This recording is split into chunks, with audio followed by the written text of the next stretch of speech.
Class 12 UP board के प्यारे विद्यार्थियों, स्वागत है आप सभी का शिवम लेक्चरर में। साहित्यिक हिंदी का पेपर है जो 18 फरवरी 2026 के लिए सबसे ज़्यादा महत्वपूर्ण है। मेरे प्यारे बच्चों, पूरा पेपर एकदम अच्छे से आंसर के साथ आपको बताने वाले हैं, तो आप लोग वीडियो को पूरा अंत तक देखिएगा। यह एक वायरल पेपर है, सेम ऐसा ही पेपर आपके बोर्ड एग्जाम 2026 में पूछा जाएगा। मेरे प्यारे बच्चों, अगर इसका आपको PDF चाहिए तो डिस्क्रिप्शन में टेलीग्राम की लिंक मिल जाएगी, वहाँ से टेलीग्राम ज्वाइन करेंगे, आपको PDF भी मिल जाएगा। समय 3 घंटे 15 मिनट का होता है मेरे प्यारे बच्चों, और पूर्णांक होता है 100 का। निर्देश में क्या है? प्रारंभ के 15 मिनट परीक्षार्थियों को प्रश्न पत्र पढ़ने के लिए निर्धारित है। इस प्रश्न पत्र में 2 खंड हैं, दोनों खंडों के सभी प्रश्नों के उत्तर देना अनिवार्य है। तो सभी लोग वीडियो को लाइक करेंगे, चैनल पर नए होंगे चैनल को सब्सक्राइब करेंगे, शेयर करेंगे। चलिए वीडियो को शुरू करते हैं। सबसे पहले खंड का, इसमें प्रश्न नंबर 1 का क्या है? डिप्टी कलेक्ट्री के लेखक हैं वासुदेव शरण अग्रवाल, अमरकांत, प्रोफेसर जी सुंदर रेड्डी, डॉक्टर हजारी प्रसाद द्विवेदी। तो डिप्टी कलेक्ट्री के लेखक हैं अमरकांत, दूसरा ऑप्शन राइट हो जाएगा। इसके बाद प्रश्न नंबर 1 का खा है, मोहन राकेश का पहला नाटक है आषाढ़ का एक दिन, लहरों के राजहंस, आधे अधूरे, अंडे के छिलके। पूछा है मोहन राकेश का पहला नाटक, तो आषाढ़ का एक दिन मोहन राकेश का पहला नाटक है, तो पहला ऑप्शन राइट हो जाएगा। आषाढ़ का एक दिन, लहरों के राजहंस, आधे अधूरे, अंडे के छिलके, ये सभी नाटक मोहन राकेश के हैं, इसको ध्यान रखिएगा। इसके बाद प्रश्न नंबर 1 का गा है, डॉक्टर वासुदेव शरण अग्रवाल द्वारा लिखित निबंध संग्रह है। कला और संस्कृति, साहित्य का श्रेय और प्रेय, विचार और वितर्क, जैसे उनके दिन फिरे। तो डॉक्टर वासुदेव शरण अग्रवाल द्वारा लिखित निबंध संग्रह है कला और संस्कृति, पहला ऑप्शन राइट हो जाएगा। साहित्य का श्रेय और प्रेय जैनेन्द्र कुमार की रचना है। विचार और वितर्क हजारी प्रसाद द्विवेदी की रचना है। जैसे उनके दिन फिरे हरिशंकर प्रसाई की रचना है। इसके बाद है तार सप्तक का प्रकाशन वर्ष है। तार सप्तक का प्रकाशन वर्ष है 1943। अगर पूछ ले दूसरा तार सप्तक तो 1951 बताना है। तीसरा तार सप्तक का प्रकाशन वर्ष पूछ ले तो 1959 बताना है। चौथा तार सप्तक का प्रकाशन वर्ष पूछ ले तो 1979 बताना है। ठीक है।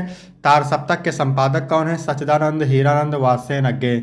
अगर आपको इसका PDF चाहिए तो डिस्क्रिप्शन में टेलीग्राम की लिंक मिल जाएगी, वहां से टेलीग्राम ज्वाइन करेंगे, आपको PDF मिल जाएगा। इसके बाद प्रश्न नंबर 1 का अंगा है, वैचारिकी शोध और बोध कृत के रचनाकार हैं डॉक्टर हजारी प्रसाद द्विवेदी, प्रोफेसर जी सुंदर रेड्डी, जैनेन्द्र कुमार, हरिशंकर प्रसाई। तो वैचारिकी शोध और बोध कृत के रचनाकार हैं प्रोफेसर जी सुंदर रेड्डी। प्रश्न नंबर 2 का क्या है, रसीम रथी किस कोट की रचना है? महाकाव्य है, खंड काव्य है, मुक्तक है, या फिर गद्य काव्य है? तो मेरे प्यारे बच्चों ये क्या है? खंड काव्य। क्या है? खंड काव्य है रसीम रथी। और किसकी है? तो ये है रामधारी सिंह दिनकर की रचना। इसके बाद अगला प्रश्न है, जयशंकर प्रसाद का महाकाव्य है, कामायनी है, यामा है, साकेत है, प्रिय प्रवास है। तो जयशंकर प्रसाद का महाकाव्य है कामायनी। साकेत महाकाव्य मैथिली शरण गुप्त का है। यामा महाकाव्य महादेवी वर्मा का है। प्रिय प्रवास महाकाव्य अयोध्या सिंह उपाध्याय हरिओद की रचना है। इसके बाद अगला प्रश्न है, बीती विभावरी जागरी कविता जयशंकर प्रसाद जी की किस कृति में संकलित है? स्कंदगुप्त में, चंद्रगुप्त में, लहर में, आंसू में। तो लहर में संकलित है, तीसरा ऑप्शन बिल्कुल राइट हो जाएगा। लहर, स्कंदगुप्त, चंद्रगुप्त और आंसू, ये सभी रचनाएं जयशंकर प्रसाद की हैं।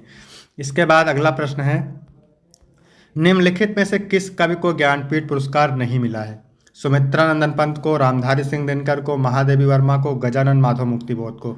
तो मेरे प्यारे बच्चों, गजानन माधव मुक्तिबोध को ज्ञानपीठ पुरस्कार नहीं मिला है, चौथा ऑप्शन सही हो जाएगा। सुमित्रानंदन पंत को चिदम्बरा रचना पर ज्ञानपीठ पुरस्कार मिला है। महादेवी वर्मा को यामा रचना पर ज्ञानपीठ पुरस्कार मिला है। और रामधारी सिंह दिनकर को उर्वशी रचना पर ज्ञानपीठ पुरस्कार मिला है। इसके बाद मेरे प्यारे बच्चों अगला है, निम्नलिखित में से कौन सी अज्ञेय की काव्य कृति नहीं है? इंद्रधनुष रौंदे हुए, ऐसा कोई घर आपने देखा है, कला और बूढ़ा चांद, आंगन के पार द्वार। तो सच्चिदानंद हीरानंद वात्स्ययन अज्ञेय की रचना नहीं है कला और बूढ़ा चांद। कला और बूढ़ा चांद मेरे प्यारे बच्चों सुमित्रानंदन पंत की रचना है। कला और बूढ़ा चांद रचना के लिए सुमित्रानंदन पंत को साहित्य अकादमी पुरस्कार मिला था। ठीक है, तो इसको ध्यान रखिएगा। इसके बाद मेरे प्यारे बच्चों प्रश्न नंबर 3 है, निम्नलिखित गद्यांश पर आधारित प्रश्नों के उत्तर दीजिए। गद्यांश 10 अंक का होता है। गद्यांश के नीचे मेरे प्यारे बच्चों 5 प्रश्न होते हैं, 2-2 अंक के। तो किसी भी गद्यांश को हल करने से पहले सबसे पहले गद्यांश को पढ़ते हैं। साहित्य, कला, नृत्य, गीत, आमोद प्रमोद अनेक रूपों में राष्ट्रीय जन अपने अपने मानसिक भावों को प्रकट करते हैं। आत्मा का जो विश्वव्यापी आनंद भाव है वह इन विविध रूपों में साकार होता है। यद्यपि बाह्य रूप की दृष्टि से संस्कृत के बाहरी लक्षण अनेक दिखाई पड़ते हैं, किंतु आंतरिक आनंद की दृष्टि से उनमें एक सूत्रता है। जो व्यक्ति सहृदय है वह प्रत्येक संस्कृति के आनंद पक्ष को स्वीकार करता है और उससे आनंदित होता है। इस प्रकार की उदार भावना ही विविध जनों से बने हुए राष्ट्र के लिए स्वास्थ्यकर है। देखिए, जहाँ पर राष्ट्र शब्द दिख जाए, जन शब्द दिख जाए, पृथ्वी दिख जाए, भूमि दिख जाए, ठीक है, संस्कृति शब्द दिख जाए, तो आप समझ जाइएगा कि राष्ट्र का स्वरूप चैप्टर से लिया गया है। तो पहला क्वेश्चन सेम यही पूछेगा, उपयुक्त गद्यांश के पाठ और लेखक का नाम। तो पाठ का नाम राष्ट्र का स्वरूप, लेखक का नाम है वासुदेव शरण अग्रवाल, ठीक है। दूसरा है रेखांकित अंश की व्याख्या। तो व्याख्या मेरे प्यारे बच्चों किसकी करना है? जिसकी रेखा खींची हुई। साहित्य, कला, नृत्य, गीत, आमोद प्रमोद अनेक रूपों में राष्ट्रीय जन अपने अपने मानसिक भावों को प्रकट करते हैं। आत्मा का जो विश्वव्यापी आनंद भाव है वह इन विविध रूपों में साकार होता है। तो चलिए देखते हैं इसकी व्याख्या कैसे करना है। गद्यांश में लेखक ने स्पष्ट किया है कि विभिन्न सांस्कृतिक रूपों जैसे साहित्य, कला, नृत्य और गीत के माध्यम से लोग अपने मानसिक भावों को व्यक्त करते हैं। हालांकि इन रूपों में बाह्य विविधता हो सकती है, लेकिन इसका मूल एक ही है, आत्मा का आनंद। सहृदय व्यक्ति इस आनंद को समझता है और सभी संस्कृतियों के सुखद पक्ष को स्वीकार करता है। इसके बाद अगला प्रश्न है, किन रूपों में राष्ट्रीय जन अपने अपने मानसिक भावों को प्रकट करते हैं? तो राष्ट्रीय जन साहित्य, कला, नृत्य, गीत और आमोद प्रमोद के विभिन्न रूपों में अपने मानसिक भावों को प्रकट करते हैं। इसका उत्तर आपको आसानी से मिल जाएगा, केवल आपको पैराग्राफ अच्छे से पढ़ना है। इसके बाद चौथा है, सहृदय व्यक्ति किसको स्वीकार करते हुए आनंदित होता है? सहृदय व्यक्ति प्रत्येक संस्कृति के आनंद पक्ष को स्वीकार करते हुए आनंदित होता है। इसके बाद अगला प्रश्न है, प्रस्तुत पंक्तियों में लेखक ने राष्ट्र के किस स्वरूप पर प्रकाश डाला है? तो लेखक ने राष्ट्र के सांस्कृतिक स्वरूप पर प्रकाश डाला है, जिसमें विविधता के बावजूद एकता और आनंद की भावना को महत्व दिया गया है। फिर अथवा करके 2 पूछता है मेरे प्यारे बच्चों, आपको 1 करना रहता है। तो अथवा वाले भी देखते हैं, ये भी मोस्ट इंपॉर्टेंट है। भारतीय साहित्य में और इसलिए जीवन में भी इस पुष्प का प्रवेश और निर्गम दोनों ही विचित्र नाटकीय व्यापार हैं। ऐसे तो कोई नहीं कह सकता कि कालिदास के पूर्व भारतवर्ष में इस पुष्प का कोई नाम ही नहीं जानता था, परंतु कालिदास के काव्यों में यह जिस भाषा, जिस शोभा और सुकुमार का भार लेकर प्रवेश करता है वह पाले कहाँ था। उस प्रवेश में नववधू के गृह प्रवेश की भांति शोभा है, गरिमा है, पवित्रता है और सुकुमारिता है। देखिए, कालिदास शब्द मिल जाए, अशोक शब्द मिल जाए, तो आप समझ जाइए कि ये अशोक के फूल चैप्टर से लिया गया है, ठीक है। और इसके लेखक का नाम है हजारी प्रसाद त्रिवेदी। दूसरा पूछा है रेखांकित अंश की व्याख्या। तो व्याख्या मेरे प्यारे बच्चों किसकी करना है? तो व्याख्या करना है यहाँ से लेकर के यहाँ तक की आपको करना है व्याख्या। तो चलिए देखते हैं कैसे लिखना है। लेखक का कहना है कि संस्कृत साहित्य में महाकवि कालिदास के पूर्व अशोक पुष्प का वर्णन कहीं नहीं मिलता। कालिदास ने ही सर्वप्रथम अशोक पुष्प का वर्णन किया है। जिन जिन स्थलों पर अप्रतिम सौंदर्य को साकार करने का उन्होंने प्रयास किया है, वहाँ अशोक के पुष्प का सौंदर्य प्रेरक के रूप में वर्णन किया है। कालिदास के साहित्य में अशोक पुष्प की उपस्थिति नववधू के गृह प्रवेश की भांति शोभायुक्त, गरिमामय, पावन और सुकुमारता से युक्त है। इसके बाद तीसरा प्रश्न है, अशोक का पुष्प कालिदास के महाकाव्य में किस भांति शोभा पाता है? तो अशोक का पुष्प कालिदास के महाकाव्य में नववधू के गृह प्रवेश की भांति शोभा पाता है। अशोक पुष्प को सम्मान किससे मिला? कालिदास से, ठीक है। इसके बाद अगला प्रश्न है, लेखक ने किसे विचित्र नाटकीय व्यापार बताया है? लेखक ने भारतीय साहित्य और भारतीय जीवन में अशोक के पुष्प के प्रवेश और निर्गम को विचित्र नाटकीय व्यापार बताया है। इसके बाद चौथा नंबर प्रश्न है, निम्नलिखित पद्यांश पर आधारित प्रश्नों के उत्तर दीजिए। 10 अंक का होता है।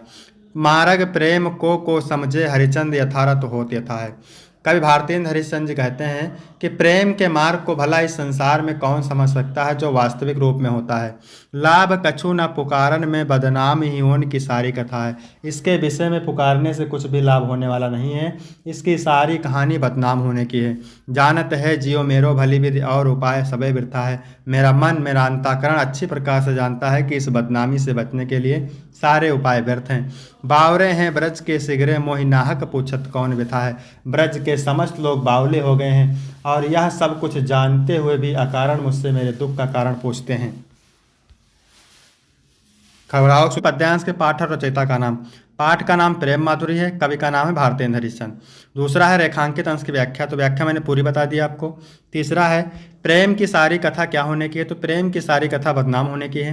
प्रेम को पुकारने में क्या लाभ है, तो प्रेम को पुकारने में कोई लाभ नहीं है, क्योंकि प्रेम को पुकारने से बदनामी मिलती है और बदनामी दुख का कारण होता है। इसके बाद ब्रज के सभी लोग क्या हो गए हैं, तो पागल हो गए हैं। फिर अथवा करके दिया हुआ है, दो इसमें भी पूछता है, एक करना रहता है। आए हो सिखावन को जोग मथुरा तेपे। गोपियाँ उद्धव से कहती है, उद्धव आप मथुरा से हमें योग की शिक्षा देने आए हैं। उद्धव ये वियोग के वचन बतलाओ ना, तो हे उद्धव कृपा करके आप वियोग की बातें मत कीजिए। कहे रत्नाकर दया कर दर्शन दीनु। रत्नाकर जी कहते हैं, फिर गोपियाँ कहते हैं कि आपने दया करके दर्शन दिया है, दुख दरिबे तोपे अधिक बढ़ाओ ने, तो और उस अधिक को और अधिक मत बढ़ाओ। टूक टूक हुई है मन मुकुर हमारो है। ऐसा करने से हमारे मन रूपी दर्पण के टुकड़े टुकड़े हो जाएंगे।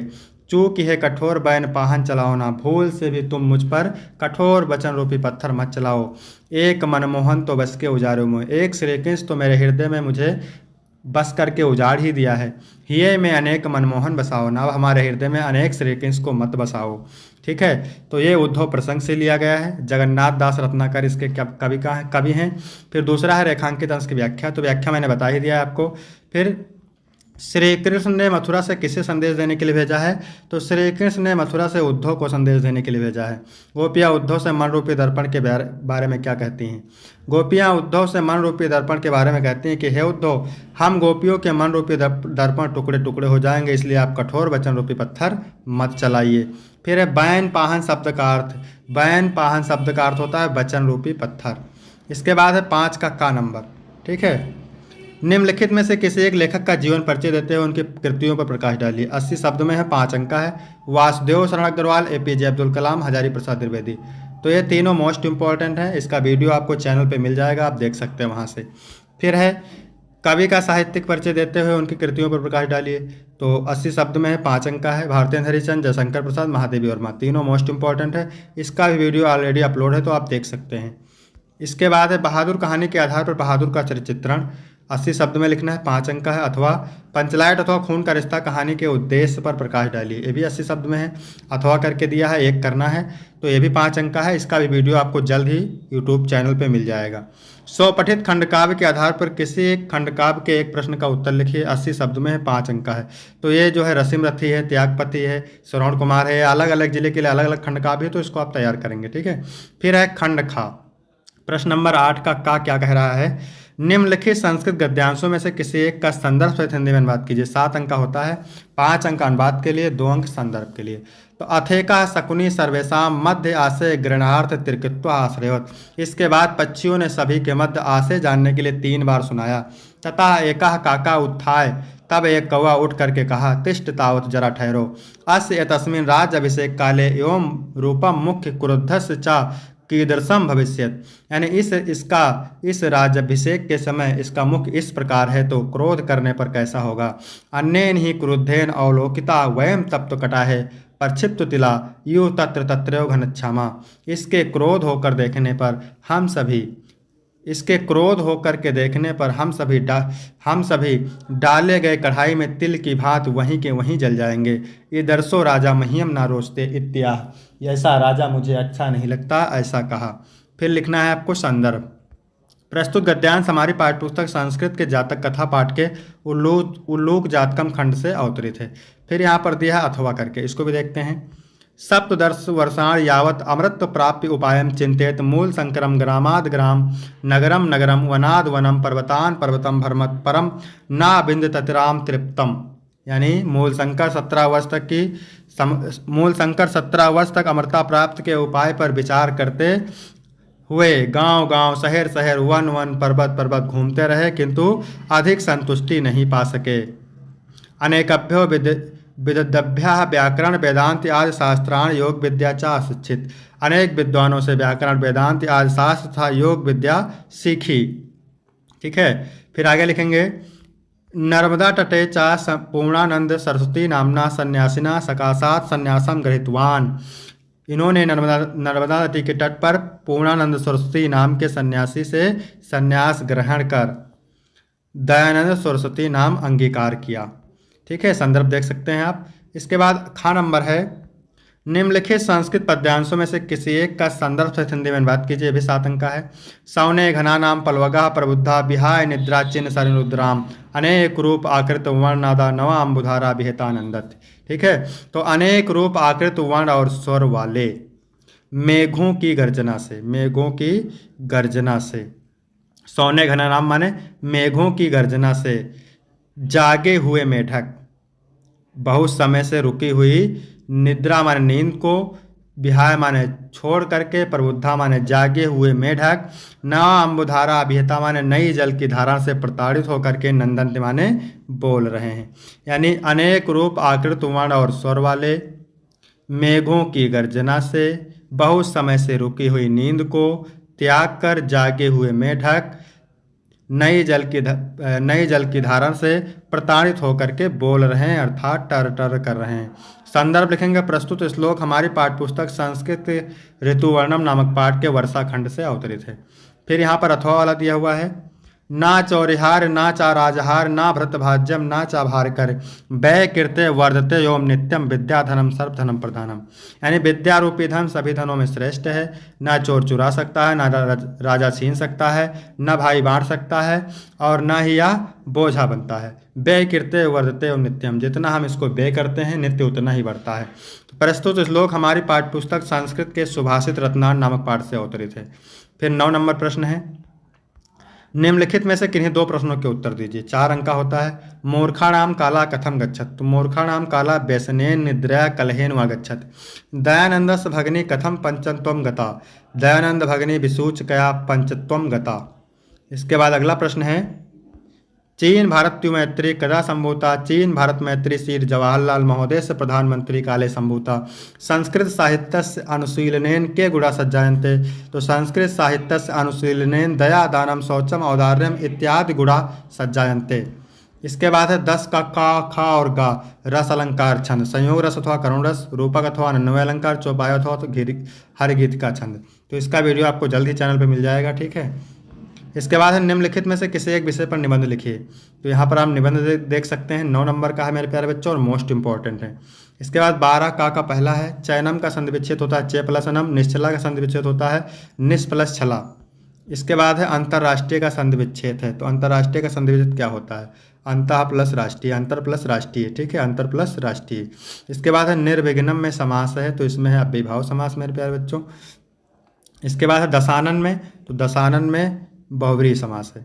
फिर मेरे प्यारे बच्चों है 13 नंबर प्रश्न, क्या कह रहा है, अपने क्षेत्र के पार्क को विकसित कराने के लिए नगर निगम के मुख्य उद्यान निरीक्षक को एक पत्र लिखिए, अथवा विद्यालय की वाद विवाद प्रतियोगिता में प्रथम स्थान प्राप्त करने पर अपने छोटे भाई को बधाई देते हुए एक पत्र लिखिए। तो मोस्ट इंपॉर्टेंट है, इसका वीडियो आपको जल्द ही मिल जाएगा।